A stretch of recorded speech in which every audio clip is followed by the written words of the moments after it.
Ang sabi nila, you can't be friends with your ex. Pero para sa iba, mas mabuti nang maging kaibigan ng taong dati mong minahal kesa hayaan siyang mawala at tuluyang lumayo sa buhay mo. Sign daw ito ng pagiging mature kung saan ay tanggap ninyong pareho ang katotohanan ng hindi talaga kayo ang para sa isa't isa. Ganito ang nangyari mismo sa ating kabarangay ngayong araw na itago na lang natin sa pangalang Kisses, kung saan ang ex-boyfriend niyang si Reese ay nauwi sa pagiging boy best friend niya. Saan hahantong ang pagkakaibigang ito nila Kisses at Reese? Ito ang dapat ninyong abangan sa mga kwento ng pag-ibig, buhay at pag-asa sa nangungunang Barangay Love Stories. Dear Papa Dudut, Philippians chapter 1 verse 29. Your pain has a purpose. Ito po ang isa sa mga paboritong verses ko sa Bible na pinanghahawakan ko pa rin hanggang sa ngayon. Malaki ang naitulong nito sa mga pinagdaanan ko sa buhay, lalong-lalo na sa kwentong ibabahagi ko sa inyo ngayong araw. Bago po ang lahat ay tawagin niyo na lamang po ako sa pangalang Kisses. 23 years old na po ako ngayon at taga Cavite. Sumulat po ako sa inyo dahil gusto ko pong i-share ang story namin ng best friend ko. Naitago na lang natin sa pangalang Reese. College po kami noon nang magkakilala kami ni Reese. Kaklase ko po siya sa kursong education. Masasabi ko pong ideal guy si Reese. Bukod po kasi sa pagiging mabait at matalino nito, ay may itsura din po siya at makisig ang kanyang pangangatawan. Bonus pa ang nagsiserve siya sa church bilang pianista. Karaniwan nagsisimula ang dalawang tao bilang magkaibigan bago sila pumasok sa isang relasyon. Pero kami po ni Reese ay nagsimula kami bilang magkasintahan bago naging matalik na magkaibigan. First year college kami noon at kasagsagan ng midterms. Nang magtapat sa akin si Reese na may gusto siya sa akin. Nang mga panahon na yon, Papa Dudut, ay may feelings na rin po akong nararamdaman para sa kanya.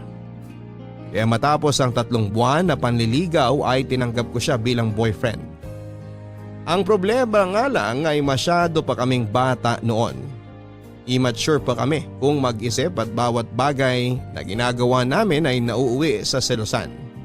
Kaya naman short-lived lang ang naging relasyon naming dalawa.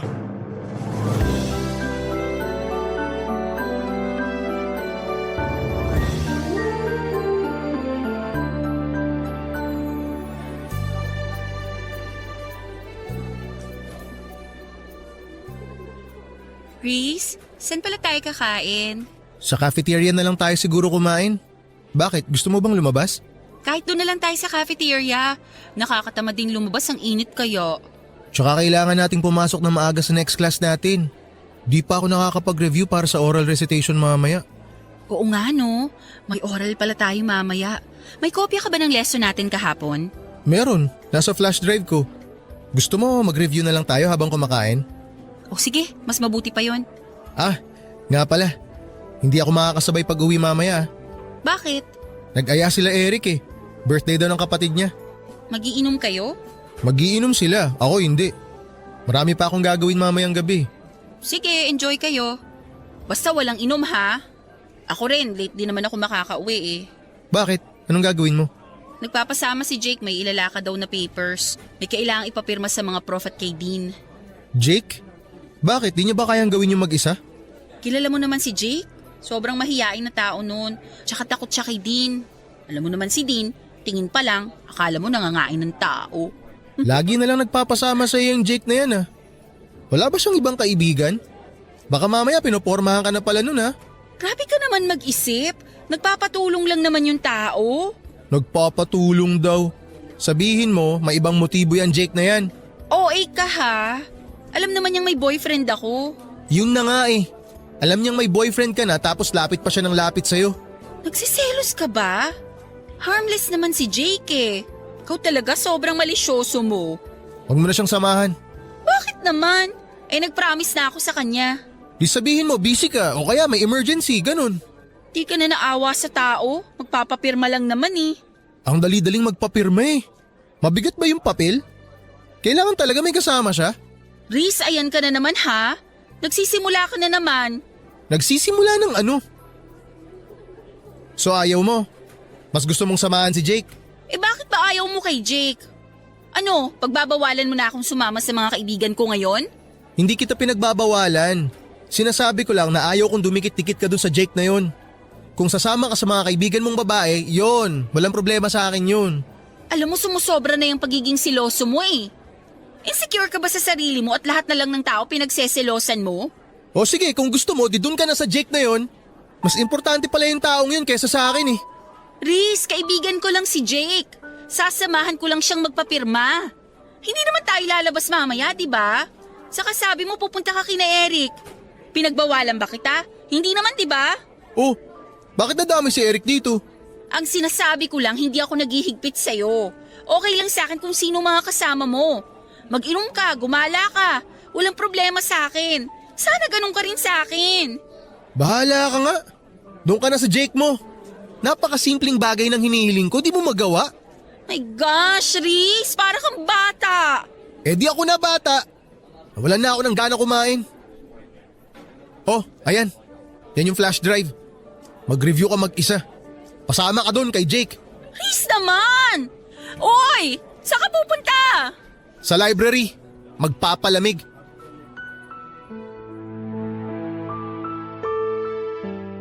Palagi na lang kami noong away bate ni Riz, Papa Dudut. Kaya pareho naming napagdesisyonan na tapusin na lamang ang relasyon namin. Para sa kabubuti naming dalawa. Siguro ay may iba pang plano para sa amin si Lord. Kaya kami hindi nag-click ni Riz bilang magkarelasyon. Ganon man ang nangyari ay nanatili pa rin kaming magkaibigan. Dahil siguro magkaklase kami at araw-araw naman kaming nagkikita kaya nagstay kami as friends. Nagsimulang tumibay ang relasyon namin, Papa Dudut. Bago kami matapos sa first year college. Naging groupmates kami noon sa isang school project. Noong una ay medyo awkward pa kami sa isa't isa dahil nga sa naging past namin pero kalaunan ay nasanay din kami sa bagong setup namin. Pagkatapos nito ay sunod-sunod ang pagsasama namin ni Riz sa iba't ibang school activities. Nagsimula kaming maging study partners kung saan ay nagtutulungan kami sa mga lesson na hirap kaming intindihin. Magaling sa mathematics si Riz, Papa Dudut. Samantalang ako, English naman ang forte ko. Mas lumalim pa ang pagkakaibigan namin dalawa noong inaya niya akong sumama sa church nila.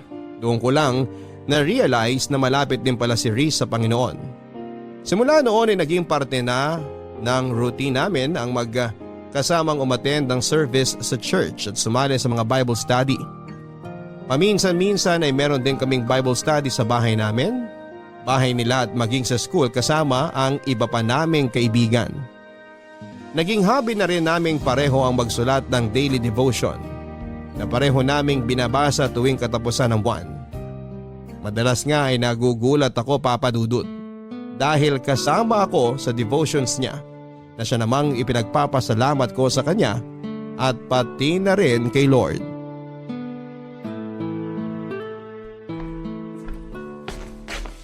Oh, eto na yung pinakahihintay mo. Malalapag ko na. Mainit-init pa. Ano yan? Kwek-kwek. Kwek-kwek? Pero blue? Eh wala kaming food coloring dito sa bahay. Akala ko kasi automatic na nagiging orange kapag naluto na yung kwek-kwek. Di ko naman alam na kailangan palang kulayan yan. Di tuloy ako nakabili nung namalengke ako. Pero in fairness, okay na rin to para kakaiba. Kwek-kwek mo blue. Uy, nag-effort ako para dyan kaya hindi libre lait. Dapat nga bawal lait ikaw tong pinapakain. Grabe ka. Last month ako ang nagluto ng merienda natin At next month ikaw ulit ang taya Sige, hahainan din kita ng kakaibang pagkain. Abangan ko yan Ano, simula na tayo? Ikaw na mauna, total ikaw ang host ngayon. Okay, nasan ba yung notebook ko? Ayun. Okay. Blessed are the eyes that see what you see. Luke chapter 10, verse 23. Naalala mo pa ba yung quiz natin kay Prof. Martinez? Alin? Yung napagalitan ka? Oo yun. Kaya ako napagalitan kasi inulit ko yung tanong from 1 to 5. Eh hindi ka raw kasi nakikinig. Hindi ako nakikinig. Pinaulit ko yung tanong para kay Jake. Si Jake? Bakit? Magkatabi kasi kami ni Jake nung time na yun. Tapos nasa kalagitnaan na tayo ng quiz nung mapansin ko si Jake na may hinahanap sa bag niya. Yun pala wala siyang ballpen. Kaya yun, pinahiram ko siya. Tapos pinaulit ko kay Prof yung questions para makahabol siya. Sabi sa'yo sobrang mahiyain talaga si Jake. Pati paghiram ng ballpen nahihiya. Kung hindi ko siya nakita, malamang bagsak na yun sa quiz. Kaya dapat, thankful tayo kay Lord kasi binigyan niya tayo ng mata. Kailangan gamitin natin tong instrument para tingnan kung sino yung mga taong nangangailangan ng tulong. Huwag tayo magbulag-bulagan. Amen to that. Ayun. O ikaw naman. Ito, favorite ko to Isaiah chapter 43 verse 19. Behold, I am doing a new thing. Sakto tong verse na to sa ginagawa natin ngayon. Itong paggawa ng daily devotions, bago sa routine ko to, sa totoo lang. Ito yung new thing sa buhay ko ngayon at hindi ko ine-expect na may enjoy ko tong bagong hobby natin na to. Kaya thankful ako sa'yo, Reese. Kasi kung hindi dahil sa'yo, hindi ako mapapalapit kay Lord. Dahil dito sa ginagawa natin, mas lumalawak ang pangunawa ko sa mga bagay-bagay. Mas humahaba ang pasensya ko, nag-iiba ang pagtingin ko sa mga nasa paligid ko. Para bang nag-i-improve ako as a person, kaya salamat talaga sa'yo. Walang anuman. Masaya ako malamang masaya ka. At dahil dyan, meron din akong isa para sa'yo. Teka lang, hanapin ko sandali. Eto. Father, not my will, but yours be done. Luke chapter 22, verse 42. Okay, paano ko ba sisimulan to? Alam mo bang chick boy ang tawag sa akin ng mga kaibigan ko nung high school kami? Talaga? Bakit? Hindi ko rin alam. Kasi ang totoo niyan, never pa ako nagka-girlfriend. Ikaw yung first girlfriend ko. Pero nung high school kasi ako, marami akong niligawan kung alam mo lang. Kaso palagi akong busted every time na naniligaw ako. Ewan ko kung anong mali sa akin. Siguro pangit lang talaga ako. Oy, hindi Basta ganun. Kaya palaging kasama sa prayers ko noon na sana magka-girlfriend na ako. Hindi nawawala yun. Nung nag-college na ako, nakilala kita. Tapos naging tayo. Kaso umiral naman yung pagiging insecure ko sa sarili ko kaya naging seloso ako. Then, na-realize ko na hindi ko pala kailangan ng girlfriend para sumaya. Kaibigan lang pala ang kailangan ko. At ikaw nga yun. Ikaw yung binigay ni Lord sa akin. Kaya simula nun, tuwing nagpe-pray ako, hindi na ako humihingi. Sinashare ko na lang kay Lord kung ano yung mga problema ko, yung worries ko, at hinahayaan ko na lang na siya ang mag-decide para sa akin. Kasi siya ang mas nakakaalam na magiging takbo ng buhay natin . Grabe ka, natouch naman ako dun. Alam mo, thankful din ako na nagstay ka sa buhay ko kahit hindi nag-work out yung relationship natin. Siguro nga meant to be as friends talaga tayo at hindi lovers. Mas nagkiklik tayo bilang best friends . At siguro, yun ang plano ni Lord sa ating dalawa. Siguro nga. Kaya araw-araw kitang ipinagpapasalamat sa kanya. Ako rin. Oh, walang iiyak ha. Hindi to drama-rama sa hapon. Ikaw kasi. O tikman mo na muna kaya tong kwek-kwek na niluto ko bago tayo magpatuloy. Amin na nga yung tinidor. Papa Dudut, hindi ko inaasahan na ganon ang naging takbo ng relationship namin ni Reese. Mula sa lovers ay naging matalik kaming magkaibigan. Malimit lamang tayong makakita ng ganitong senaryo dahil karaniwan sa mga naghihiwalay ay bitter sa isa't isa. Sa sitwasyon namin, hindi man kami pinalad pagdating sa intimate love ay naging maswerte naman kami dahil sa pagkakaibigang nabuo namin sa loob ng ilang taon. After 2 years, third year college na kami noon at sa loob ng mga taong lumipas ay mas lumalim pa ang samahan namin ni Reese. Palagi kami magkasama through ups and downs. Naging sandalan namin ang isa't isa tuwing sinusubo kami ng panahon. At number one supporter rin namin ang bawat isa sa mga success na natatanggap namin. Parang kapatid na nga ang naging turing ko kay Reese na naging protector ko sa mga taong nakapaligid sa akin. Pero Papa Dudut, hanggat tayo'y humihinga ay hindi tayo nauubusan ng pagsubok sa buhay. Dumating ang araw kung saan ay sinubok ang tatag ng loob ko at pananalig sa Diyos. Nangyari ang isa sa mga bagay na pinakatatakutan ko nang matanggap ko ang balita na inatake sa puso ang papa ko na noon ay nagtatrabaho sa ibang bansa. Papa Dudut, malaki ang pasasalamat ko kay Lord dahil hindi niya pinabayaan ng papa ko sa abroad. Na-survive ni Papa ang pinagdaanan niya pero dahil sa nangyari ay naapektuhan ng malala ang kalusugan nito. Kinailangan niyang umuwi sa Pilipinas para mabantayan namin siya ng maayos. At dahil nga sa pagkawala ng trabaho na inaasahan naming breadwinner sa pamilya ay kinailangan ko pong isakripisyo ang pag-aaral ko para makatulong sa aking mga magulang. Mapalad naman po ako at mabilis akong nakahanap ng trabaho bilang reservation officer sa isang travel agency. Sobrang bilis ng mga pangyayari sa punto ng buhay kong yon, Papa Dudut. Sa isang iglap ay maraming nabago sa pamilya namin. Sa mga susunod na problemang dumating sa amin ay aminado akong nawala sa isipan ko si Reese. Sa sobrang busy ko sa trabaho noon at sa pagbabantay sa kalusugan ni Papa, ay napabayaan ko po ang pagkakaibigan naming dalawa. Hindi ko siya na-update sa mga pangyayari sa buhay ko at eto ang isa sa mga dahilan kung bakit siya nagkaroon ng tampo sa akin. Saka na lang nalaman ni Reese ang mga pinagdaanan ko noong malaman niyang hindi na pala ako nag-enroll para sa second semester. Masyado na kasi noong mabigat ang family problem namin kaya naisipan kong wag nang idamay pa roon si Reese. Kung problema lang sana ito sa school o mga bagay na madali lang solusyonan, ay naibahagi ko na ito sa kaibigan ko. Pero dahil personal ko itong problema at ng pamilya namin, ay minabuti kong solohin na lamang ito. Nagtampo sa akin noon si Reese dahil pakiramdam niya ay kinalimutan ko na siya at binaliwala ko na lamang basta ang friendship namin. Agad ko naman pong inayos ang gusot sa pagitan namin dahil ayoko rin namang masira ang samahan naming dalawa. Reese! Oh, Kisses! Anong ginagawa mo rito? Kanina pa ako pabalik-balik dito sa bahay niyo. Nasa labas ka raw. Naku, pasensya ka na. May pinuntahan kasi ako. May message ako sa'yo kaso hindi mo naman binabasa kaya nagpunta na ako rito. Naku, sorry, hindi ko nabasa agad. Ba't ka ba na pa rito? May problema ba?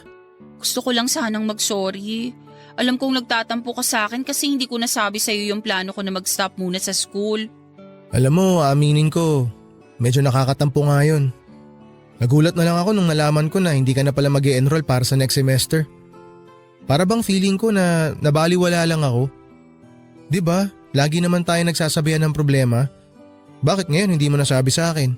Ang dami kasing nangyayari ngayon eh. Hindi ko na alam kung anong uunahin ko. Tsaka akala ko kasi magagawan pa ng paraan kaya hindi ko na sinabi. Kaso wala eh. So wala na talaga? Hindi ka na mag-e-enroll? Hindi na muna. Magtatrabaho na lang muna ako para makapag-ipon. Sorry Kisses ha. Wala akong maitulong sa problema mo ngayon. Alam mo naman, hikaos din kami. Tsaka yung tita ko lang ang nagpapaaral sa akin. Gustuin ko man tumulong kaso hindi naman kami mayaman. Okay lang yun. Ano ka ba? Sa ngayon, nareremedyohan pa naman namin. Kaya nga ayoko magsabi sa'yo eh kasi alam kong mamumroblema ka rin. Pagdating kasi talaga sa pinansyal, nahihiya talaga akong magsabi. Uy, nagtatampo ka pa rin ba hanggang ngayon? Tampong kaibigan lang to, huwag kang mag-alala. Naiintindihan naman kita eh. Pero teka, kumusta na pala papa mo? Okay naman na siya. Hindi nga lang pwedeng magpagod. Tsaka nadagdagan na naman yung maintenance niya. Daming gamot na kailangan bilhin. Kaya kailangan talagang kumayod. Eh ikaw, kumusta ka naman? Alam ko na lagi tayong nag-uusap sa chat at nagkikita every month para sa mga devotion natin. Pero gusto kong malaman yung totoong nararamdaman mo ngayon. Huwag kang maglihim sa akin, okay? Mas lalo ako magtatampo sa'yo. Sa totoo lang, medyo nalulungkot ako kasi nga syempre, hindi muna ako makakapasok sa school. Ibig sabihin nun, mapag-iiwanan ako. Hindi na tayo sabay makakapagtapos. Eh di ba promise natin sa isa't isa na sabay tayo magmamarcha tapos sabay na magtitake ng board? Yun nga sana ang plano. Kaso, hindi naman natin hawak ang buhay natin eh. Hindi lahat ng gusto nating mangyari natutupad. Siguro, iba ang plano ni Lord sa atin kaya ganito. Pero magtiwala ka lang sa Kanya. Mas maganda ang plano ni Lord kesa sa mga plano natin sa sarili natin. Tama ka dyan. Eh kumusta ka naman sa trabaho mo? Madali lang yung trabaho. Actually, nakapag-adjust naman ako agad. At saka mababait yung mga katrabaho ko, lalo na yung boss ko. Pero syempre, minsan may clients talaga na masungit kaya kailangan talaga ng mahabang pasensya. Intindihin mo na lang sila.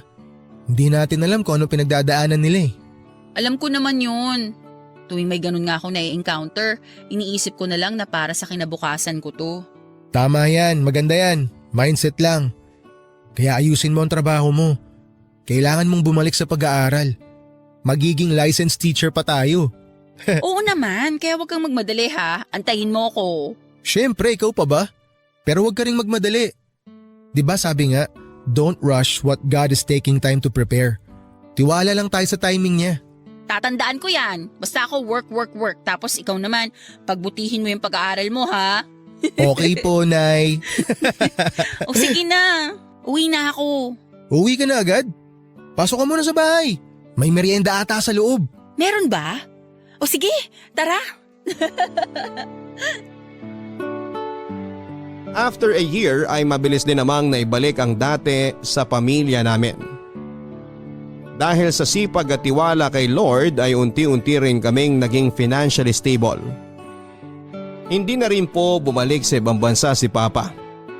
Minabuti naming manatili na lamang siya dito sa Pilipinas para sa ganoon ay mabantayan namin siya. Mas mabuti na pong maging maingat dahil kapag pinayagan namin siyang bumalik sa abroad ay baka maulit na naman ang nangyari sa kanya. Hindi ko po kaagad iniwan ang work ko at nagpatuloy ako sa pagtatrabaho para mapaghandaan ang pagbabalik ko sa pag-aaral. Gusto ko po kasing magkaroon ng sapat na ipon para masuportahan ang sarili ko at hindi na umasa sa mga magulang ko. Sinikap ko rin pong balansehin ang oras ko sa trabaho, sa pamilya at kay Riz. Patuloy ko siyang sinuportahan sa kanyang pagpupursige na makakamit ang pangarap naming maging licensed teacher. Hindi ko rin po kinalimutang umattend sa mga Bible studies kasama si Riz at ang pagpunta sa mga Sunday service para makapagpasalamat kay Lord sa patuloy na paggabay sa amin at pagbibigay ng blessings. Nang taong pong yun ay nakapagtapos ng pag-aaral si Riz at isa po ko sa mga proud sa achievement na nagawa ng aking kaibigan. Pero sa kabila nito Papa Dudut ay hindi ko maiwasang makaramdam ng inggit dahil napag-iwanan na ako ng mga kaklase ko. Pareho naming pinangarap ni Riz na makapagtapos at sabay na ipagmayabang sa mundo ang diplomang matatanggap namin. Pero dahil sa mga hindi magagandang bagay na nangyari sa buhay ko ay hindi ko na ito magagawa pa kasama ang best friend ko. Gayon pa man ay ipinakita ko kay Riz ang buong suporta ko sa kanya sa panibagong yugto ng buhay na kanyang tatahakin.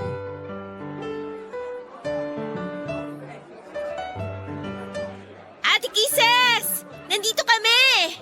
Uy, Jenica! Kanina ko pa kayo hinahanap, nandito lang pala kayo. Ang daming tao, grabe. Di mo na naabutan pagkuha ni Kuya sa diploma niya. Kaka-out ko lang kasi sa trabaho tapos bumili pa ako ng regalo. Kaya nga ako laging nagpapasend sa'yo ng pictures para kahit papano makita ko yung reaction niya during graduation. Madami akong sinend sa'yo. Oo nga salamat. Nakasave na lahat sa phone ko. Teka, nasa na ba siya? Nagpapapicture pa yata sa mga kaklase nyo. Oh, ayan na pala si Kuya. Kuya, congratulations! Thank you. Ang pogi naman ng bagong graduate. Bagong gupit. Siyempre naman, dapat gwapo tayo sa mga picture. Talagang pinaghandaan Ito yung matagal na nating hinihintay eh. Oo nga, sa wakas abot kamay mo na rin ang pangarap mo. Hindi pa. May board exam pa tayo. Pero at least natapos mo na yung first step. Lisensya na lang ang kulang. Alam mo, naiinggit ako sa inyo eh. Kasi tapos na kayo, samantalang ako. On hold pa lang ang future ko. Hanggang ngayon ba yan pa rin ang nararamdaman mo? Hindi ka naman napag-iiwanan eh. Isipin mo na lang na nakabreak ka lang. Tsaka hindi naman karera ang buhay. Hindi to pabilisan. Nakakalungkot nga eh kasi marami sa atin ang masyado nagmamadali sa buhay. Minsan nakakalimutan na nilang i-enjoy yung moment. Hindi ko rin naman kasi maiwasang makaramdam ng inggit eh. Parang ngayon, ang sarap sana sa feeling kung nakasuot rin ako ng toga. Ang saya sana kung kasama ako sa class picture nyo, na may pangalan din ako sa yearbook. Siyempre, kayo yung mga nakasama ko ng journey ko sa pagiging teacher ko. Kaya nalulungkot lang ako na hindi ko kayo makakasabay. Ano ka ba? Walang expiration date ang pag-aaral. Pwede ka naman bumalik sa school anytime eh. Makukuha mo pa rin yung diploma mo. Magiging teacher ka rin balang araw. Makakamit mo yung pangarap mo basta magpursige ka lang. Huwag kang panghinaan ng loob. Mas proud nga ako sa iyo eh kasi nakakatulong ka na sa pamilya mo kahit hindi ka pa-graduate. At sure ako pati mga magulang mo proud na proud din sa'yo. Salamat ah. Ay nako, nagdrama pa ako. Ngayon pa talaga na dapat happy lang kasi moment mo to. Bida-bida talaga ako minsan no. Anong minsan? Madalas. Ay talaga ba? Biro lang. Sige, di ko nabibigay tong gift mo. May regalo ka sa akin? Nasaan? O ayan. Congratulations! Uy! Salamat, nag-abala ka pa. Sus, kunwari ka pa, ay gusto mo rin naman. Nakailang pasaring ka na kaya tungkol sa regalo mo. Joke lang naman yun, tinutuo mo naman. Baliw! Kahit naman hindi ka magpasaring, ibibili talaga kita ng graduation gift kasi deserve mo yan. Proud ako sa'yo, tandaan mo yan. At ikaw, tandaan mo rin na lagi ako nakasupport sa'yo. Siyempre, tulad nga ng sabi ko kanina, proud na proud ako sa'yo. Matagal pa ba kayo dyan? Baka naman gusto nyong sa bahay na lang ipagpatuloy ang tsikahan nyo. Kasi gutom na po ako eh. Bakit, magpapakain ka ba? May surprise handaan sa bahay. Marami kang sponsor kaya umuwi na tayo. Eh paano pa magiging surprise yun kung sinabi mo na? Ay, oo nga pala no. Sorry, hindi ko sinasadya. Ikaw talaga? Napaka-spoiler mo. Kayo kasi ang dami niyong kwento eh. Magkunwari ka na lang na nagulat mamaya. Sige na, tara na. Kisses, halika na. Ganun na nga po ang ginawa ko, Papa Dudut. Katulad ng sinabi sa akin ni Reese ay hindi ako nagpadaig at humabol ako. Ginawa kong motivation ang pagbabalik ko sa school para pagbutihin pa ang trabaho. Nang makakuha ako ng sapat na ipon ay nagsumikap ako makabalik sa pag-aaral. Hindi nga nagtagal ay nakapag-enroll po ulit ako sa university kung saan kami sabay na nag-aral ni Reese. Sobrang saya ni Reese nang mabalitaan niyang nagbalik na ako sa eskwela para ipagpatuloy ang kurso ko. Sa katunayan ay mas excited pa nga siya kesa sa akin. Sa pagkakataong yon sa halip na mag-enroll sa isang review center at paghandaan ang kanyang board exam ay naisipan ni Reese na maghanap na muna ng trabaho. Ayon sa kanya siya naman na mag-iipon habang ako ay nag-aaral pa. Gusto raw kasi niya na hintayin ako para sabay kaming makapag-review at sabay na maging lisensyadong guro. Yung kasi ang pangako namin sa isa't isa, Papa Dudut, na sabay naming aabutin ang mga pangarap namin. Sobrang na-appreciate ko pa ang ginawang yun ni Reese para sa akin kaya sineryoso ko ang pag-aaral. Ginawa ko siyang inspirasyon upang mapagbuti ko ang studies ko. Pero ang hindi ko alam, Papa Dudut, ay may iba pa palang plano ang tadhana para sa aming dalawa. Nasa kalagitnaan na ng school year noon nang isang masamang pangyayari ang naganap. Papa Dudut, kasagsagan noon ng final exam para sa midterms. Karaniwan, pagkagising ko sa umaga ay ang cellphone ko ang una kong chinecheck. Pero ng araw na yon ay diretso kagad ako sa CR pagkamulat ng mga mata ko para maligo. Na-late po kasi ako ng gising kaya kinailangan kong magmadali. Hindi ko alam kung bakit pero ng araw na yon ay hindi ko sinunod ang daily routine ko. Kadalasan ko po kasing binabati ng maaga si Reese bago ko simula ng araw ko. Pero hindi ko ito nagawa ng panahon na yon. Umabol pa ako sa pagre-review habang papunta sa eskwelahan. At pagkarating sa eskwela ay diretso kagad kami sa examination. Sobrang busy ko ng araw na yon, Papa Dudut. Sa katunayan nga ay tanghali na nang magkaroon ako ng oras para i-check ang cellphone ko. Saktong 1:00 noong makita ko ang sunod-sunod na missed calls sa akin ng kapatid ni Reese. Pagkabasa ko sa message ng kapatid nito ay bigla akong nanlamig at binalot ng kaba. Nang mabasang gusto nila akong papuntahin sa kanilang bahay as soon as possible. Tagaktak na noon ang malamig na pawis sa mukha ko habang nagmamadaling nagtungo sa bahay nila Reese. Habang nasa daan ay sinusubukan kong kontakin ang kapatid ni Reese upang makibalita kung may nangyari bang masama pero walang sumasagot sa tawag ko. Nagsimulang manginig ang mga tuhod ko nang makarating ako sa bahay nila Reese at makita ang mga itinatayong tolda sa harap ng kanilang bahay. Uy, Jenica! Anong meron? Ate Kisses, si Kuya. Kababasa ko lang sa message mo ba? Bakit may ganito? May nangyari ba? Wala na si Kuya. Bakit? Anong nangyari kay Reese? Nasaan ang kuya mo? Wala na si Kuya, ate. Anong wala na? Linawin mo nga, Jenica. Anong nangyari kay Reese? Patay na si Kuya. Wala na siya, Ate Kisses. Pagkagising namin kaninang umaga, hindi na siya humihinga. Hindi pwede to. Hindi totoo yan. Kausap ko lang siya kagabi eh. Magkausap pa kami kagabi. Lahat kami nagulat din, ate. Hindi namin inaasahan na ganito yung mangyayari. Ano bang nangyari? Bakit hindi na siya nagising? Inatake raw sa puso habang natutulog. Ate, ang hirap tanggapin na wala na ang kuya ko. Inatake sa puso? Eh ang lusog-lusog ng tao? Bakit siya atakihin sa puso? Ang bata pa niya! Hindi nga rin namin alam kung paano nangyari yun eh. Alam naman natin kung gaano kaalaga si kuya sa katawan niya. Nasaan na siya ngayon? Nasa punerarya pa rin siya hanggang ngayon. Mamayang gabi pa raw darating yung labi niya. Ano ba yan? Kausap ko lang siya kagabi eh. Ang saya-saya lang namin nagkukwentuhan bago ako natulog. Walang nag-expect na mangyayari to, ate. Wala man lang nga siyang pahiwatig eh. Huli kaming nag-usap nung kumain kami ng hapunan. Pagkatapos noon, nagstay na siya sa kwarto niya. Nag-uusap kami ng mga oras na yon. Nag-good luck pa nga siya sa akin kasi may exam ako. Ang daldal niya pa kagabi. Ang dami niyang gustong pag-usapan. Alam ko na ginawa ko. Pinatulog ko siya. Kako gabi na't may exam pa ako kinabukasan. Tsaka may work din siya kaya maaga ako nagpaalam sa kanya. Nangulit pa nga siya eh. Ayaw niya akong tigilan. Kung alam ko lang sana na yun pala yung huli naming pag-uusap. Hindi ko na lang sana siya pinilit matulog. Sana nakipagpuyatan na lang ako sa kanya. Ganyan naman tayo lagi eh. Sa sobrang kampante natin sa buhay natin, nakakalimutan nating hiram lang pala natin to. Ang dami ko rin pagsisisi. Sobra.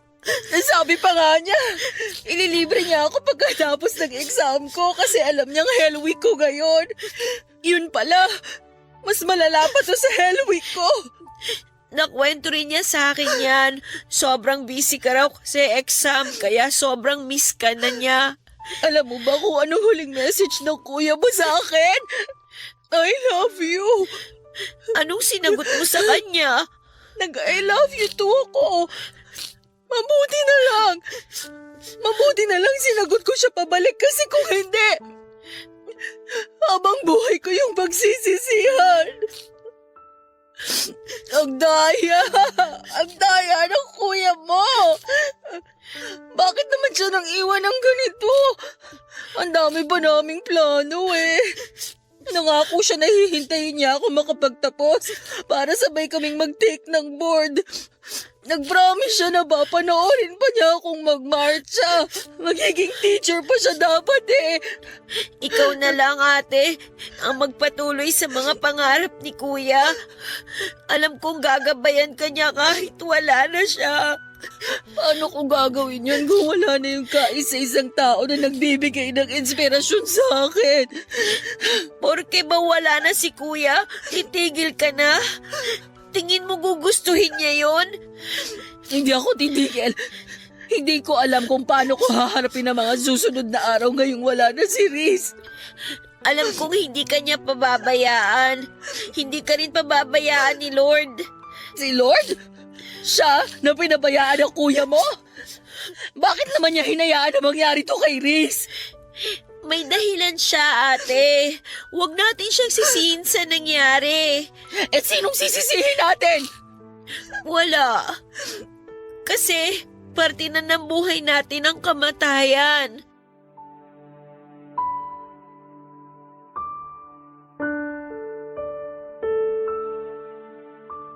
Papadudot habang nilalapitan ko, ang kabaong ni Riz ay parang pelikula na nag-flashback sa isipan ko ang mga ala-ala naming dalawa.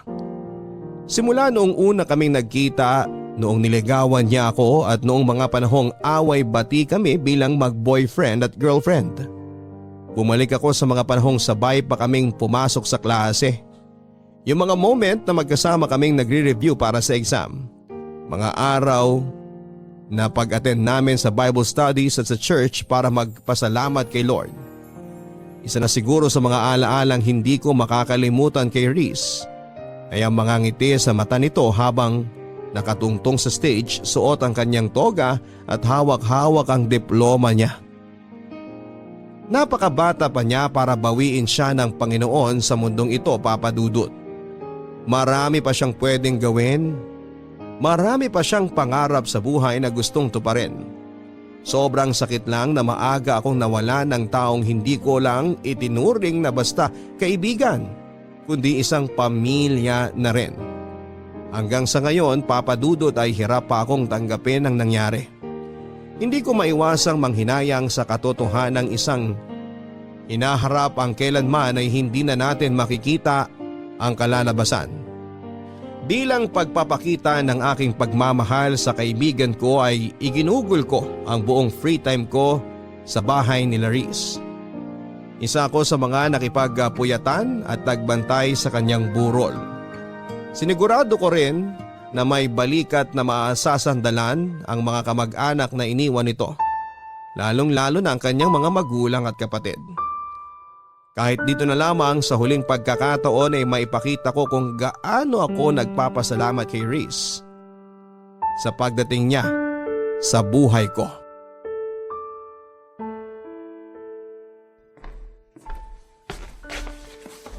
Oh, Ate Kisses, gising ka na pala. Pasensya na, nakatulog ako. Hindi ko na namalayan. Okay lang. Kailangan mo ring magpahinga. Gabi-gabi ka nang nagpupuyat eh. Hindi ko maiwan-iwan ang kuya mo eh. Kahit na ito na lang yung huling pagkakataon na maipakita ko yung respeto at pagpapasalamat ko sa kanya. Ipinagtabi pala kita ng pagkain sa kusina. Kung nagugutom ka na, kumain ka muna. Hindi ka na namin ginising kanina kasi alam kong pagod ka. Salamat ah. Mamaya na lang ako kakain. Pogi ng kuya mo sa graduation picture niya, ano? Pinaghandaan niya yan eh. Di ba nga nagpagupit pa siya? Sabi kasi niya, forever na yung picture na yan. Yan yung katangi-tanging picture na may pagmamalaki niya sa lahat. Milestone picture daw. Kumbaga sa computer games, yan yung patunay na natapos na niya yung last level kaya level up na sa bagong stage. Tapos magagamit lang pala para sa burol niya. Nang saklap. Ganda na mga ngiti niya oh. Yan yung isa sa mga mamimiss ko sa kanya. Yung smile niya. Ako, ang mamimiss ko sa kanya, yung araw-araw na pambubulabog niya sa akin tuwing umaga kapag late na ako sa school. Laging on time yung taong yan eh. Ayaw niyang nalilate. Mahalaga ang oras para sa kanya. Tama ka. Inis na inis nga ako sa ugaling niyang yan noon eh. Kasi lagi siya nagmamadali. Kesyo baka matraffic daw o baka mawala ng masasakyan. Pero ngayon, yan na yung bagay na hinahanap-hanap ko. Totoo nga no, na tsaka lang natin marirealize ang kahalagahan ng isang bagay kapag nawala na to sa atin. Mga bagay na tinitake for granted lang natin pero malaki pala ang impact kapag nawala na. Oo nga. Tulad ng oras. Inuubos natin yung buong araw sa pagbababad sa social media. Hindi natin alam. Nababawasan na pala yung oras na dapat kasama natin yung mga taong mahal natin. Wala eh. Nasa huli talaga ang pagsisisi.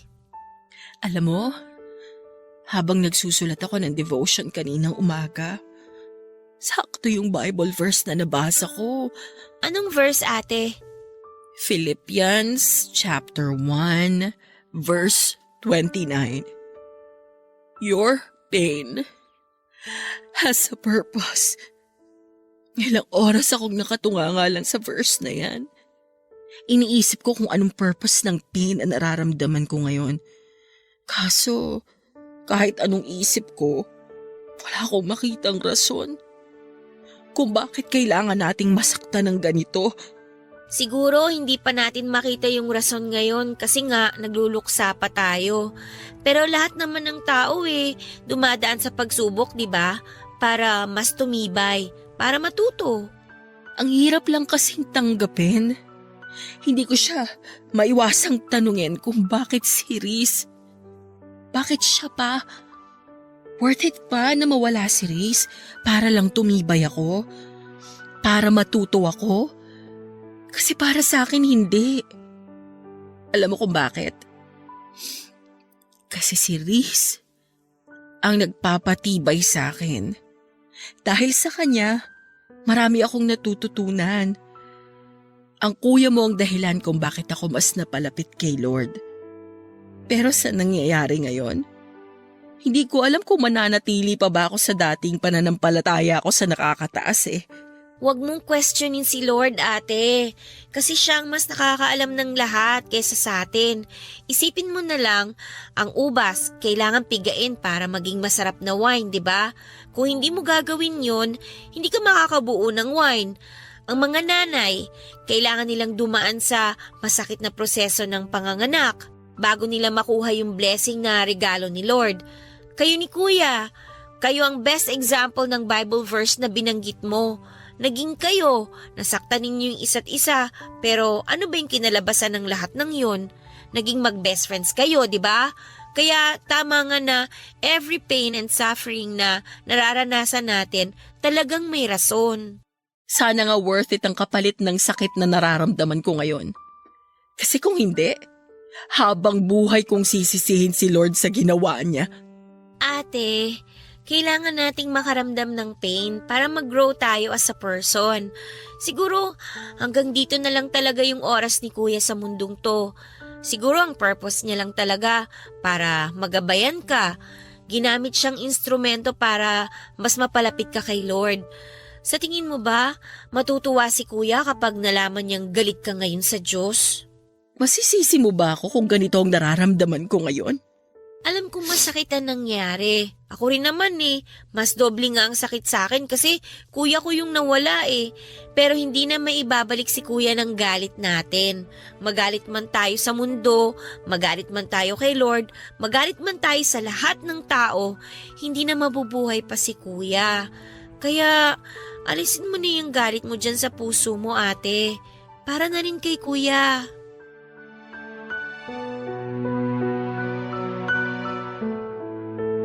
Mahigit 1 linggo rin po naming pinaglamayan ng mga labi ni Riz bago siya inilibing sa kanyang huling hantungan. Aaminin ko po sa inyo, Papa Dudut, na noong mga panahong yon ay nawalan ako ng ganang mag-aral. Hirap ako mag-focus sa klase at para bang nawala na ako ng inspirasyon para magpatuloy. Sa loob ng mahigit 1 buwan ay pinagdaanan ko ang tinatawag na 5 stages of grief and denial. Anger, bargaining, depression, and acceptance.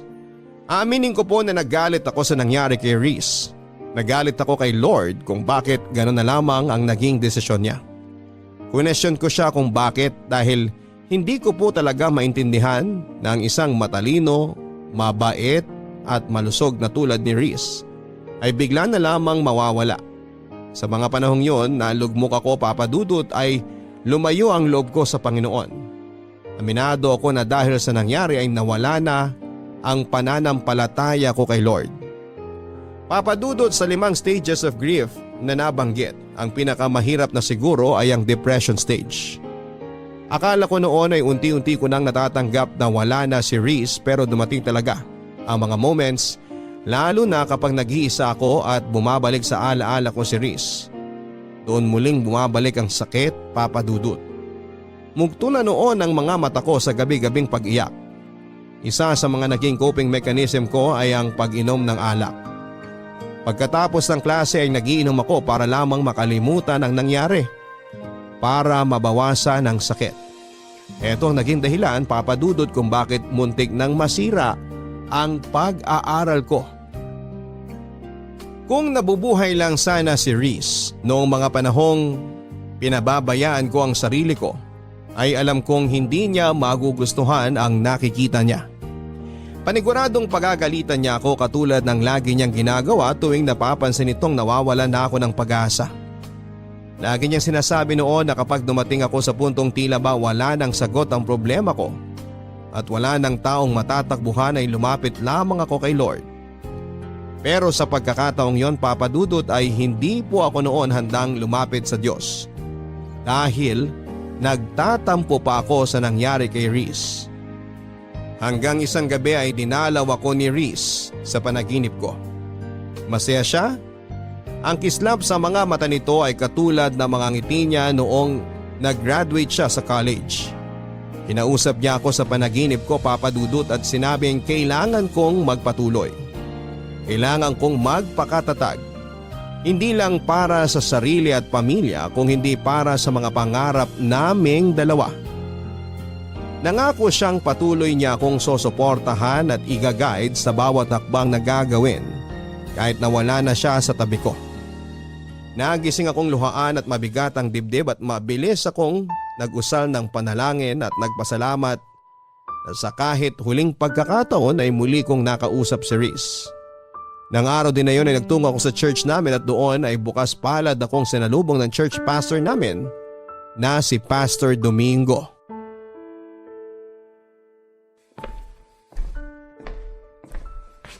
Hello, Kisses. Good morning sa'yo.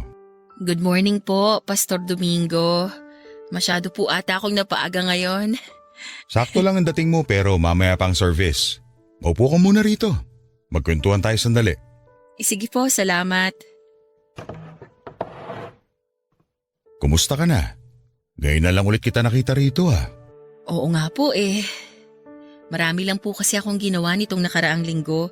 Kaya po hindi na ako nakapunta rito. Nabalitaan ko nangyari sa kaibigan mong si Reese. Gusto kong malaman mo na nakikiramay ako sa pinagdadaanan mo ngayon, Kisses. Salamat po, Pastor. Kay bait na bata.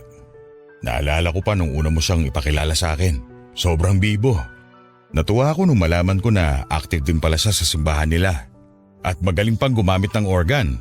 Sobrang lakas po talaga ng pananampalataya ni Reese kay Lord.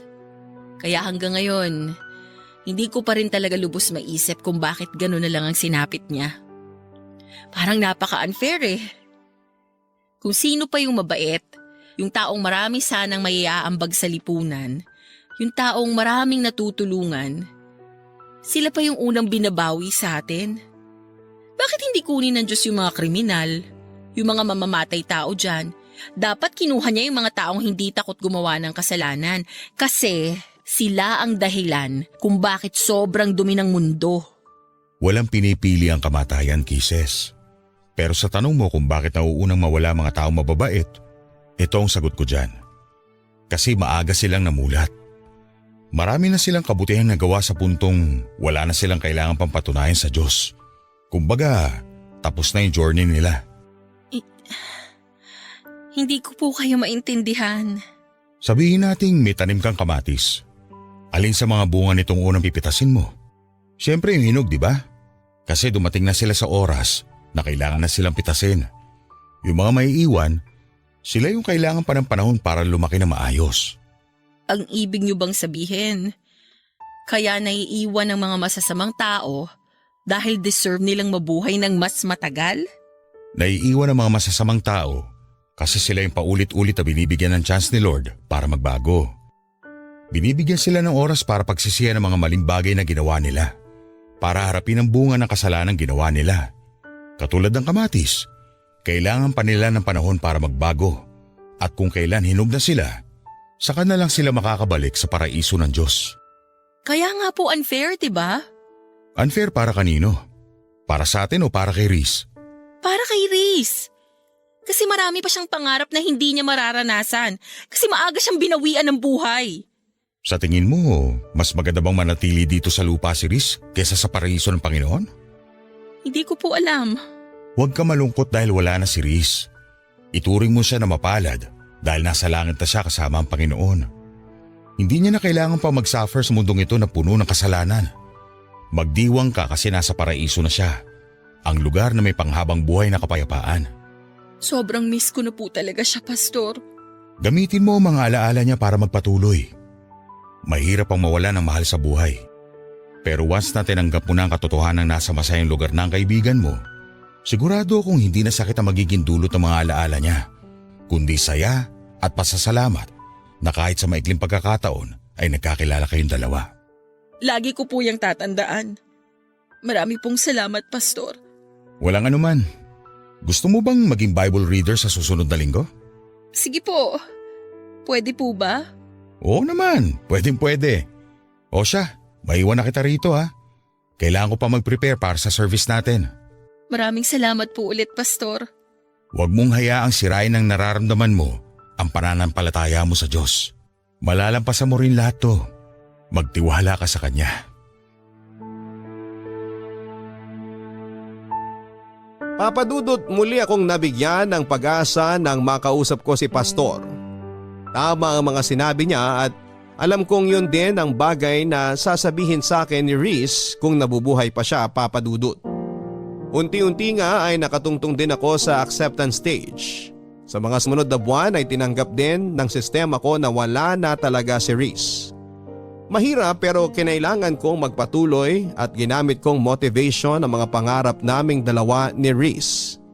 Kasabay nito ay ang muling pagbabalik ng tiwala ko kay Lord. Humingi rin ako ng tawad sa Kanya dahil question ko siya. Isang bagay na naging defense mechanism ng mga taong nasasadlak sa buhay. Mag-isa man ay pinagpatuloy ko ang pag-aaral ko, Papadudot. Pinilit kong magpatuloy sa buhay para kay Reese. Alam kong matutuwa siya kapag dumating na ang araw na suot ko na ang aking toga at nagmamarcha sa sarili kong graduation day. Hindi nga nagtagal ay dumating na nga po ang araw na pinakahihintay ko. Natapos ko ang kurso ko at lahat ng paghihirap at sakripisyong ginawa ko ay inalay ko lahat kay Reese. Habang inaabot ko ang aking diploma sa stage ay hindi ko po maiwasang malula habang ini-imagine ko na isa si Reese sa mga daang taong nanonood sa crowd. Pumapalakpak at humihiyaw para sa tagumpay na nakamit ko. Pagkatapos ng graduation ay nagkaroon ng kaunting salo-salo sa bahay para i-celebrate ang pagtatapos ko ng pag-aaral. Inimbita ko ang kapatid ni Reese pati ang mga kaibigang naging parte ng college years namin at doon ay sinariwa namin ang mga naiwang ala-ala ni Reese. Guys, kain lang kayo ha. Bawal ang mahiyain dito. Ate Kisses! O Jenica, kanina pa kita hinihintay. Kala ko di ka na darating eh. Dumaan pa kasi ako sa puntod ni Kuya.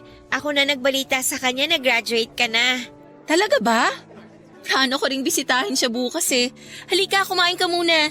Ito pala yung gift ko sa'yo, ate. Congratulations! Naku, thank you. Tapos, ito naman, galing kay Kuya. Ha? Habang naglilinis kasi ako ng kwarto niya, nakita ko tong notebook sa desk niya. Dito niya sinusulat yung daily devotions niya. Alam ko na once a month, binabasa niyo sa isa't isa yung mga devotion ninyo. Kaya gusto kong ibigay sa'yo to. Gusto kong mabasa mo yung mga huling devotion niya. Hindi naman siguro magagalit si kuya na pinakialaman ko yung gamit niya, di ba? Tsaka, alam ko naman na gusto rin niya na mabasa mo yung mga final devotion niya. Salamat, Jenica, ha? Ito na siguro yung pinakamagandang gift na na-receive ko ngayong araw. Kumusta ka naman na, ate? Eto, nagpapatuloy pa rin sa buhay. Tatapusin ko tong pangarap namin ni Reese. Promise ko yan eh. Malapit na! Ilang kembot na lang! Oo nga. Pero mahaba-haba pa to. Kailangan ko pang mag-review para sa board at kailangan ko pang pumasa para makakuha ng lisensya. Kayang-kaya mo yan, ikaw pa! Oo naman, kakayanin ko to. Pero alam mo, aaminin ko sa'yo. Sobrang miss ko na si Reese. Araw-araw kong pinagpipray na sana dalawin ulit niya ako kahit sa panaginip lang. Sobrang thankful nga ako sa'yo, ate eh. Kasi nandyan ka na nagmahal kay kuya nung nabubuhay pa siya. At least dahil sa'yo, naging masaya ang buhay niya. Sabi nga nung nabasa kong quote sa Facebook, kapag naging kaibigan mo raw ang ex mo, ibig sabihin nun, hindi tumigil yung pagmamahal mo sa kanya. At totoo naman yun kasi nakita ko kung gaano nyo kamahal ang isa't isa. Wala naman sa label yan eh. Best friends man yan o jowa, ang pinakamahalaga pa rin, at the end of the day, mahal nyo yung isa't isa. Yun ang ginawa namin ni Reese. Kaya mas lalong lumalim yung relationship namin. Natumbok mo, ate! So, ano na palang plano mo after graduation? Mag-work ka ba or magpe-prepare ka na kagad para sa exam? Mag-e-enroll na agad ako sa review center. Gusto ko makakuha ako agad ng license para makapag-start na akong magturo. Abot kamay ko na tong pangarap namin ni Reese eh. Kaya ayoko nang patagalin pa. Ngayon pa lang, i-congratulate na kita, ate. Good luck sa'yo, ha? Palagi kitang isasama sa prayers ko. Salamat. O sige na, kumain ka na dyan. Magpakabusog ka ha, huwag kang mahiya. Nagluto talaga si mama ng maraming handa para sa araw na to. Maiwan na muna kita dyan ha. Nag-prepare kasi ako ng message eh. Gusto ko magpasalamat bago umalis yung ibang bisita. Sige lang, ate. Huwag mo na ako alalahanin dito. Good afternoon po sa inyong lahat. Habang kumakain kayo, gusto ko lang magpasalamat sa mga taong naging parte ng journey ko na to. Siyempre, una sa lahat, kay Lord, dahil hindi niya ako binitawan at patuloy niya akong ginabayan sa pag-aaral. Second, sa family ko, especially kina mama at papa na walang sawang sumuporta sa akin at nagpagod para lang makapag-aral ako. Sa mga kaibigan at kaklase ko na nagpakopya sa akin, joke lang po. At kay Reese, na naging inspirasyon ko. Kung nasan ka man ngayon, alam kong nakikinig ka. Congratulations! Congratulations sa ating dalawa. Gusto kong malaman mo na araw-araw kitang namimiss. At kahit na nasa langit ka na, alam kong nag-cheer ka pa rin para sa akin. Lagi kang magiging isa sa mga rason ng lahat ng tagumpay na matatamasa ko. Kahit na magkaroon na ako ng sariling pamilya, lagi akong maglalaan ng puwang sa puso ko para sa'yo. Thank you, Reese. Until we meet again. I love you sa pinaka-the best na best friend sa buhay ko.